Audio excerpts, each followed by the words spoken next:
₹1,57,00,000 की लागत से निर्मित नंदीशाला का लोकार्पण खान एवं गोपालन मंत्री प्रमोद जैन भाया ने किया। यहाँ के चकरामपुरा पट्टी बिहड़ में आयोजित कार्यक्रम में बोलते हुए मंत्री प्रमोद जैन भाया ने राज्य सरकार की जन कल्याणकारी योजनाओं का जिक्र करते हुए कहा कि कांग्रेस ही एक ऐसी पार्टी है जिसने गौशालाओं को 9 महीने का अनुदान जारी किया, जबकि भाजपा के राज में गौशालाएं बंद होने के कगार पर पहुंच गई थी। उन्होंने नवनिर्मित नंदीशाला की सराहना करते हुए कहा कि गोवंश को जहां बेहतर जीवन सुलभ हो पाएगा, वहीं शहरी क्षेत्र में दुर्घटनाओं से भी बचा जा सकेगा। विधायक अमित चचा ने राजस्थान सरकार की योजनाओं का जिक्र करते हुए कहा कि गौशालाओं के संचालन में किसी प्रकार की परेशानी न हो, इसको देखते हुए मुख्यमंत्री अशोक गहलोत ने अनेक योजनाएं क्रियान्वित की है, जिसका सीधा लाभ गौशालाओं को मिल रहा है। कार्यक्रम में पंचायत समिति प्रधान सोंडिल, पालिका अध्यक्ष मोनिका कटोतिया, श्री गौशाला अध्यक्ष एडवोकेट बाबूलाल चचान आदि ने विचार व्यक्त किए। इस मौके पर श्री गौशाला की ओर से विभिन्न मांगों को लेकर एक मांग पत्र भी रोहतास सैनी के नेतृत्व में मंत्री प्रमोद जैन भाया को सौंपा गया, जिसका उन्होंने शीघ्र ही निराकरण करवाने का भरोसा दिलाया। मंत्री प्रमोद जैन भाया ने 10 लाख रुपए तारबंदी व 2,51,000 रुपए अपने निजी कोष से चारे के लिए देने की घोषणा की। कार्यक्रम में आसपास के क्षेत्रों से आए अनेक गौशाला संचालक, पदाधिकारी व गणमान्य नागरिक उपस्थित रहे।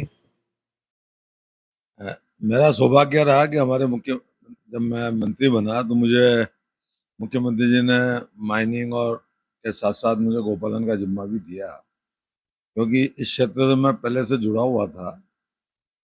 पहली गौशाला 2000 में जालेड़ा में शुरू की, फिर 2013 में दूसरी गौशाला शुरू की। मुझे बनती मैंने राजस्थान के इतिहास में पहली बार गौ पालन विभाग के माध्यम से गौरक्षा सम्मेलन का आयोजन किया जयपुर में, मुख्यमंत्री जी के मुख्य आतिथ्य में।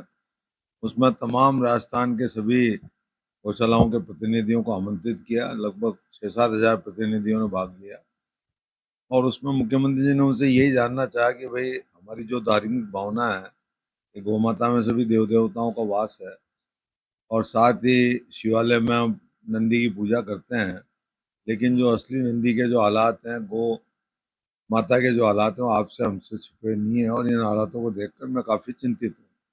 आप इससे जुड़े हुए हैं, आप हमें मार्गदर्शन दें कि हम इन हालातों को कैसे अच्छा कर सकते हैं, इनका संवर्धन कैसे अच्छा किया जा सकता है। उसमें जो जो सुझाव आए, पहला था कि अनुदान की प्रक्रिया जो पिछली सरकार की थी उसमें कई ऐसी जटिलताएं थीं, तो उनको ये महसूस होता था कि हम सेवा का काम नहीं करते, हम कोई मतलब हमको शक की निगाह से देखा जाता है। तो सबसे पहले अनुदान की प्रक्रिया को शिथिलीकरण का कार्य किया। उसमें जो टोल पर्ची का प्रोविजन था, बिलों की फोटोकॉपी का प्रोविजन था, कई चीज़ें उसमें विलोपित की उनकी भावनाओं को मद्देनजर रखते हुए। और पहले 200 पशु संख्या होने के बाद ही अनुदान चालू होता था, 2 साल पूरे होने के बाद ही अनुदान चालू होता था। उसमें भी शिथिलीकरण किया गया, उसमें 200 से घटाकर उसको 100 किया गया, 2 साल से घटाकर उसको 1 साल किया गया। फिर उनकी बात थी कि साहब महंगाई बहुत बढ़ गई, अनुदान बढ़ना चाहिए, तो अनुदान भी जो पहले 16 रुपये था उसको बढ़ाकर 20 रुपये किया छोटे पशु का, बड़े पशु का जो 32 रुपये था उसको बढ़ाकर 40 रुपये किया और अनुदान को 6 महीने से बढ़ाकर 9 महीने किया और नंदी और बीमार पशुओं के लिए सीधा अनुदान 12 महीने का प्रोविजन किया। गत जो भारतीय जनता पार्टी की सरकार थी 5 साल में उन्होंने लगभग 499 करोड़ के आसपास का अनुदान दिया था और हमने हमारे लोकप्रिय मुख्यमंत्री जी के आशीर्वाद से गौपालन विभाग के माध्यम से लगभग 2700 करोड़ रुपए का अनुदान अभी तक दे चुके हैं। और अब जो ये अनुदान बढ़ाया है, समय अवधि बढ़ाई है, तो लगभग 1200 से 1400 करोड़ रुपए प्रति वर्ष अनुदान के अब गौशालाओं को मिलना और शुरू होगा। तो ये अपने आप में मुझे कहता हुआ गर्व है कि राजस्थान पूरे देश में पहला राज्य है जहाँ गौशालाओं के लिए इतनी राशि व्यय की जा रही है। इसी के साथ साथ नंदी पंचायत समिति नंदी गौशाला योजना चालू की गई, उसमें 1,57,00,000 यूनिट को साकी गई।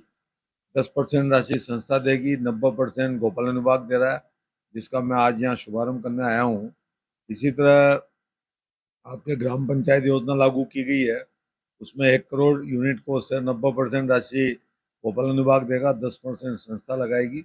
मुख्यमंत्री जी की भावना है कि हर पंचायत समिति में एक नंदी गौशाला हो, राजस्थान की हर ग्राम पंचायत में गौशाला हो, तो ये जो आवारा जो मवेशियों का जो मसला है, इसकी वजह से किसान भी परेशान रहता है और गोवंश भी परेशान रहता है।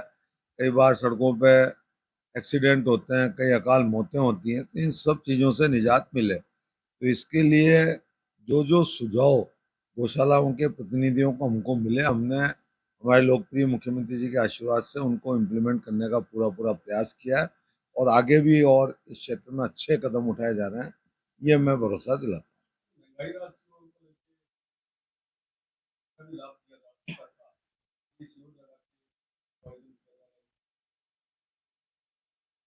ऐसा है कि प्रजातंत्र में आरोप प्रत्यारोप लगाना बहुत आसान होता है और भारतीय जनता पार्टी तो इसमें बहुत माहिर है, क्योंकि उनको इसमें पीएचडी हासिल है कि वो एक झूठ को भी 100 बार बोल के सत्य में परिवर्तन कर देते हैं।